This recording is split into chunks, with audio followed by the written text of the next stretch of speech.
এক গরমের দুপুর এক ক্ষুধার্ত শিয়াল বনের মধ্যে দিয়ে হাঁটছিল। সে বনের মধ্যে খাবার খুঁজতে লাগলো।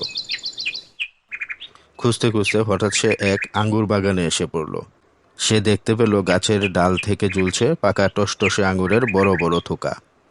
সূর্যের আলোয় আঙ্গুরগুলো ঝকমক করছে। ওয়াও! শিয়াল মনে মনে বলল, আহ, আঙ্গুরগুলো যদি খেতে পারতাম কত মজা হতো। সে ডালগুলোর দিকে তাকিয়ে লাফ দিল, কিন্তু আঙ্গুরগুলো ছিল অনেক উঁচুতে। শিয়াল একবার, দুইবার, তিনবার এভাবে বারবার লাফ দিতে লাগলো, তবুও সে আঙ্গুরের কাছে পৌঁছাতে পারল না। শিয়াল তখন একটু দূরে সরে গিয়ে দৌড় শুরু করলো। এবার আরো জোরে লাফ দিল, তবুও ব্যর্থ। অনেক চেষ্টার পরেও সে আঙ্গুরের নাগাল পেল না। শেষ পর্যন্ত শিয়াল হাঁপাতে হাঁপাতে থেমে গেল। বিরক্ত হয়ে সে মুখ বাঁকিয়ে বলল, এই আঙ্গুরগুলো টক, আমি এমন টক ফল খেতে চাই না।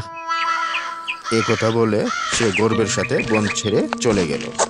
আসলে অনেক চেষ্টা করেও আঙ্গুর ফল না পেয়ে সেগুলোকে টক বলল। মনে রাখবে, যা পেতে পারি না সেটাকে মূল্যহীন বলে ছোট করে দেখা উচিত নয়।